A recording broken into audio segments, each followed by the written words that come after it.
Hello viewers, இன்றைக்கி ரொம்பவே easy மட்டும் இல்லாமல் ஹெல்தியான ஒரு பொரியல் தான் செய்ய போகிறோம். என்னென்னு பார்த்தீங்கன்னா பீட்ரூட் பொரியல். அதுக்கு வந்து 3 வெங்காயம், அப்புறம் ஒரு பச்சை மிளகாயை கட் பண்ணி வச்சுக்கலாம்.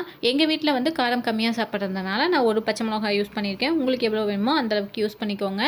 வெங்காயம் பச்சை மிளகாயை கட் பண்ணிவிட்டு ஒரு மீடியம் சைஸ் பீட்ரூட்டை துருவி எடுத்து வச்சுருக்கேன். இப்போ வந்துட்டு பீட்ரூட் வணக்கிறதுக்கு ஒரு கடாய் அடுப்பில் வச்சுட்டு 1 இல்லைன்னா 2 டேபிள் ஸ்பூன் அளவுக்கு ஆயில் ஆட் பண்ணிக்கோங்க. ஆயில் ஆட் பண்ணிவிட்டு கடுகு, உளுத்தம்பருப்பு, கடலைப்பருப்பு எல்லாமே ஆட் பண்ணிக்கலாம். கடுகு பொரிஞ்சதும் நம்ம கட் பண்ணி வச்சுருந்த வெங்காயம் அண்ட் பச்சை மிளகாய் ஆட் பண்ணிக்கலாம். கொஞ்சமாக கருவேப்பிலை ஆட் பண்ணிக்கோங்க. வெங்காயத்தை நல்லா வதக்கி விடுங்க.